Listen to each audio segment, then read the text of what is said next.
Hello, hello, hello. And we are back. Even though you can't see me yet, but we're back for the last, let's see. We're back. Hey, let me fix this wild hair. We are back, people. How are you? How are you? I bring you greetings this Friday. It's Friday. Thank goodness it's Friday. Thank goodness. Or they say TJIF. Thank goodness I'm fabulous. I am Nasira Satya, formerly Nikisha Michelle. And I am excited because today is the last of the 3-day series that I've been offering on spread the word about why it's important for specifically Black women, plus size Black women, to understand these 3 keys about releasing weight, dropping weight, losing weight, like why you should know these three things. And today I'm going to drop the last one of those, and that's why do we gain the weight back? So we go through this arduous journey of losing weight, of losing all this weight, whether it's 5 pounds, 10 pounds, 30 pounds, 50 pounds, 100 pounds. I know people who have gone through the different surgeries and stuff and then gain it all back, keep it off for about a year and then gain it all back. Why is this happening? Why are we working diligently to lose the weight and then only to gain it back? And sometimes it's like little bit by little bit, but eventually we gain it all back. So why do we do that? So I want to talk about 3 particular reasons why that happens, that we gain it back. But I also want to make an offer at the end. Listen, today is the last day. Today is the last day. You see that scrolling across your screen? We're getting ready to embark on a 6-week journey tomorrow to supersize our bliss and not our hips. So if you are inclined, if you are ready, if you heard what I said these last few days, and you are ready to supersize your bliss, like you are really ready to come alive and start really living and claim your new identity, like I have, and reduce your hip size, right? And just be excited about the new you that's ready to be unleashed and ready to be emerged, ready to emerge, to evolve, to be unleashed. I welcome you inside of our journey that we're going to start tomorrow, the kickoff. Today is the last day to register for Supersize Your Bliss and not your hips. Supersize your beauty, supersize your love, supersize your intuition, supersize your sensuality, supersize your significance, supersize everything but your hips. And we're going to learn that on this 6 week journey. So the first 50 pounds I dropped by myself, but this next 50 pounds I want to drop with you. Okay. I want to include you. I want to give you all my secrets. I want to give you all my love. I want to give you all my support. I want us to do it together as sis stars, okay? Because we are all stars inside of us. The star is waiting to glow, is waiting to shine, but it needs you to say yes. It needs you to move forward and say, yes, I'm in.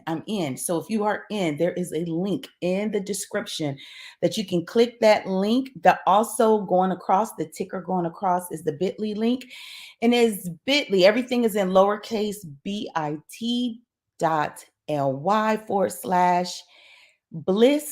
not hips. Bliss not hips. Come along and join us. Come along on this, as Earth, Wind, and Fire would say, on this fantastic voyage. Okay, come along and ride with us on this fantastic voyage, because we are taking off tomorrow. And I want to celebrate the women who have already said yes, paid their investment, and they are in like Flynn. So I am so excited for those women who have already said yes and are coming along the ride with me, alongside that. We're going to do this together once and for all. Finally slay the dragon, slay the dragon. Okay, so without further ado, why do we gain this weight back? Oh my God, there's a million reasons, but what I have found out and come to realize and understand in reading and research and paying attention to my own journey and looking at my own journeys over, over 20 something years of being on and off again with weight loss. The first reason why um, we don't keep the weight off is you do not master the lifestyle. You do not master the new lifestyle. You do not trade in your old lifestyle, your old patterns, your old thinking, your old mindset. You don't trade it in. What I hear people saying is, I can't wait to lose all this weight so I can eat whatever I want to eat. Like, hello? I can't wait to do all this work, follow these regimens to lose the weight just so I can eat whatever I want to eat. That's not the mindset. That's not the lifestyle that you want to master. You want to master the new identity of who you are. You don't want to take your old identity, your old chunky, thick, sexy self into the new weight loss self, your new identity. So you have not mastered your new identity, if I could say it even more plain. You have to master your new identity. When you don't master your new identity, guess what? You assume the position of who you were when you were the pounds you were when you were heavy. And so you go right back to that person. Okay. It's almost like a ball being submerged underwater, right? You submerge a ball underwater, as long as your hand is on it, it's underwater. But the moment you take your hands off, it pops back up. So that's what you do during the weight loss process. You are submerging your ball, that I want to say, that big girl identity. You are submerging her and holding her under the water. But the minute you take your hand off and you go, whoo, I lost the weight. Oh, I can breathe now. Oh, guess what? She pops back up and she begins to do all the same things that she was doing before she went on her journey to lose the weight. So that is the one reason why we don't keep the weight off. We do not master our new identity that comes with the weight loss. The second reason why we do not keep the weight off is we don't focus long enough to understand what the maintenance part of the weight loss looks like. What does it mean to maintain? We don't study that part.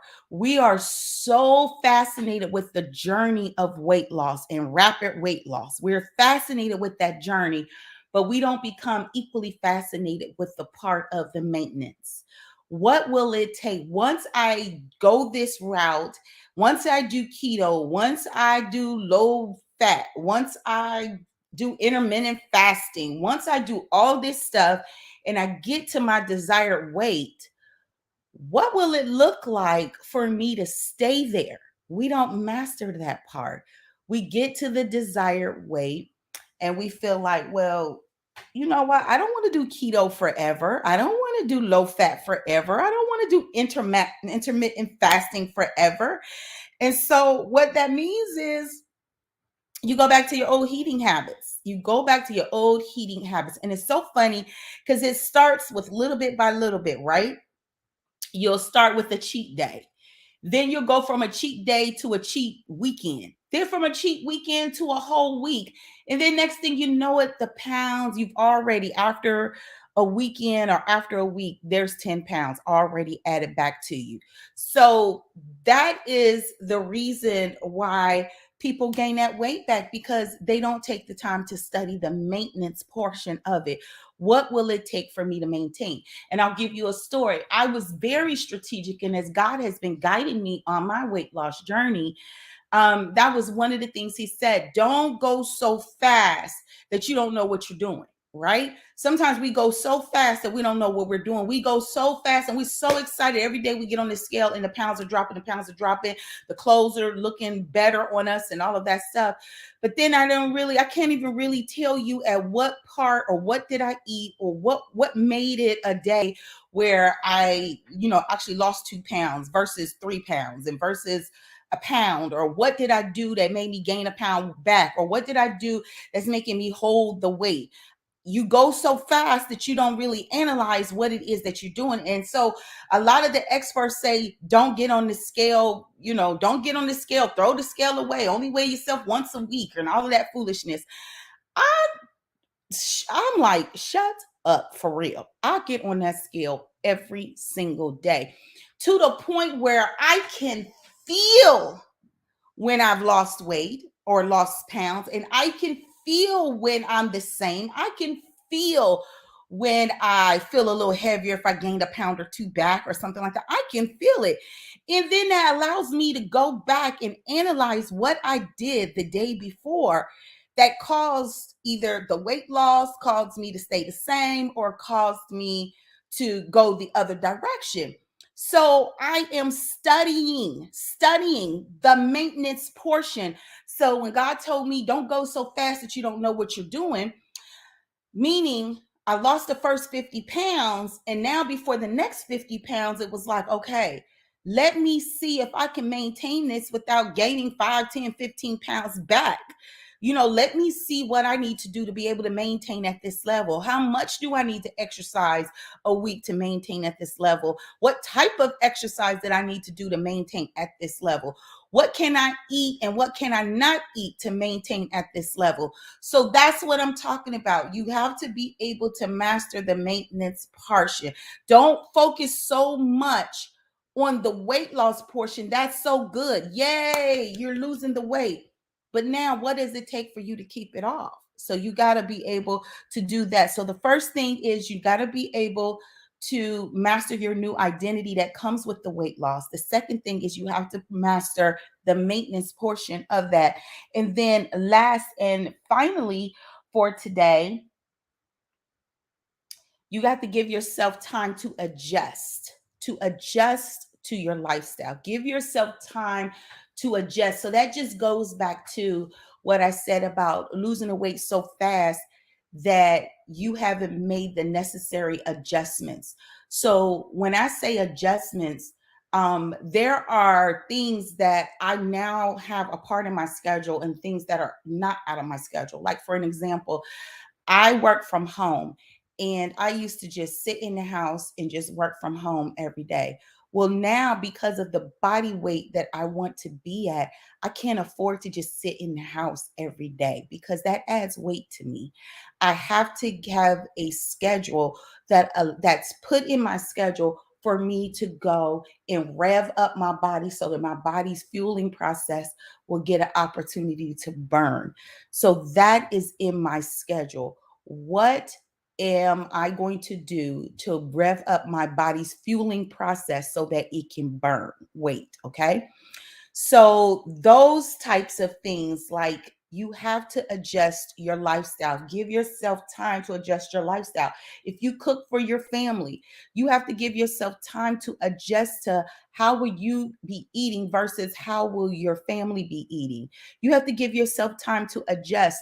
A lot of times, and even with like going into this program, I don't just wake up and say I'm going to do the program, or I'm going to wake up and I'm start my diet, or I'm going to lose this 15 pounds starting Sunday and it's Friday. You have to give your mind a preparation and adjustment period. So the preparation and adjustment period is I go through mindset work. I go through belief work. I build my belief. I build my mindset, and I build my vision around what it is that I want to accomplish. And once I build my vision, my belief, my mindset, then I get a yes in my soul that it's time to begin. And when I get that yes in my soul, guess what?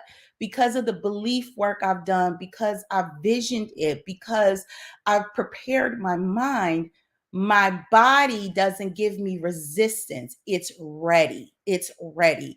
So in this third thing, in the third step, you want to make sure you can adjust to your lifestyle. And adjusting to your lifestyle is the proper preparation, the proper belief work, the proper mindset, right? The proper visioning.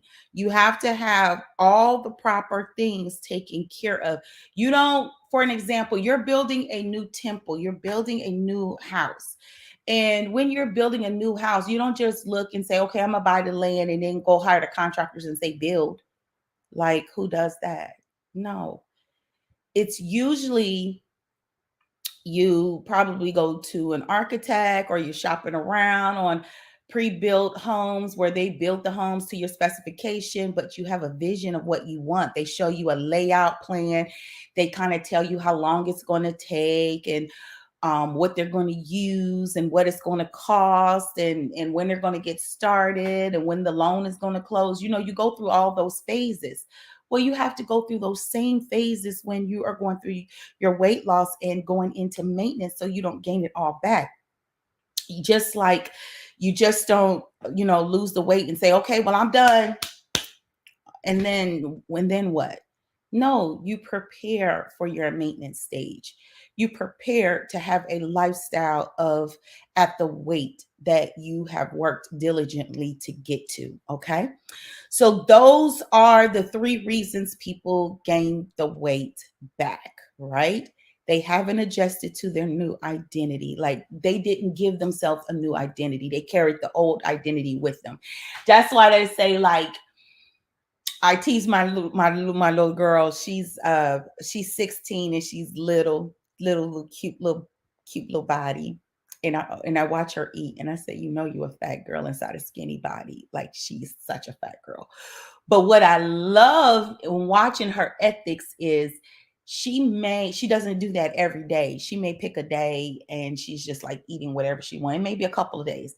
But then after that, she will say, I'm going to fast until 12 noon, and then I'm just going to have soup, or I'm just going to eat a sandwich. Like she restricts herself, and then she works out, and her working out is dancing. She loves the K-pop dance. And many of you may know she's over in Korea now studying the K-pop music industry. So, and then she will dance for a few days and her weight just falls back off. So that's what she does. She knows in her head how she's maintaining her little structure, how she's going to maintain it, right? So the first thing I want to recap is number one, you have to shift your identity of who you are. You cannot bring the old person into the new body. The Bible says you can't pour new wine into old skin. So when you have not shifted your identity that of who you were before the weight loss to who you are at the weight loss, guess what? You automatically will default to who you are before you lost the weight, which makes you go back to gaining all that weight back. The second thing is your maintenance. You have to master your maintenance. You have to not go so fast with the weight loss that you don't know what it's going to take in order to maintain it. You got to master your maintenance program. What does that maintenance look like? Maintenance is so important. We're always talking about the weight loss, but what about maintaining it? And then the third thing is you want to be prepared. You want to prepare and adjust to your new lifestyle. You want to not just jump up and say, okay, I'm going to do this. And then after you do it, you don't know what's next. And now you're gaining weight, or you haven't prepared your family, your lifestyle, your house, your schedule. You haven't prepared for it, right? Anything worth having, you want to have preparation. And my preparation is I do the mindset work, I do the belief work, and I do the visioning work so that my body does not resist what we're about to embark on. So those are the three reasons why we gain the weight back. We gain the weight back. No new identity. We don't focus on maintenance. We focus on losing. And then lastly, we are not prepared to adjust our lifestyle. We are not prepared to adjust our lifestyle to support who we are now. Okay. So those are the three things we have to do. And like I said, we'll teach you all of that in the next 6 weeks with Supersize Your Bliss, not your hips. We are no longer supersizing our heartaches, our insecurities, our problems in sugar. We're not doing it anymore. our weight loss is going to be here to stay because we deserve our new identity. We deserve a new lifestyle. We deserve to be co-creators of our life, and that includes our temple. We deserve to represent God in an amazing way. How are you representing God with your body? What does it look like and what does it feel like? Does it feel good to you when you look in the mirror? Are you snatching and moving and trying to tug at yourself? When you look at yourself on camera, are you saying, "Ooh, I don't want to take a picture, I look heavier"? I always laugh at people say, "I don't like to take pictures, I don't like how I look in pictures." It only captures what it sees. And the beautiful thing about pictures, it captures your energy and it captures your physicality. So if you don't like how you look on camera, if you don't like how you look in video, then this program is definitely for you. And I would love to have you a part of Supersize Your Bliss, not your hips. And another thing is, I'm not offering this program again. I'm not offering this program, at least not live. I may package it up and offer it as a digital, but there's nothing like having the live intensive support and accountability. So this is the only time I'm offering this program live. And specifically this year, it will not come back around. It won't be one of those programs where after we do the 6 weeks and then we're going to do another 6 weeks. We're not doing that. We are doing this 6 weeks as a jump off to our new identity, our new lifestyle, and that's it. And if God lays it on my heart to do it maybe next year or something like that, then I'll do it again next year. But right now, this is it. So if you don't join today, if you don't get in by the time orientation kicks off tomorrow, then you'll be watching the results versus being a part of the results. Okay. All right. So I'm not going to talk your heads off, beautiful people. Thank you for hanging out with me these last 3 days. I love it. I love it. I love it. And I love you. Until we meet or speak, hug yourself for me. Jump into Supersize Your Bliss, not your hips. And I am Nasira Satya signing off. Peace. Create a great weekend.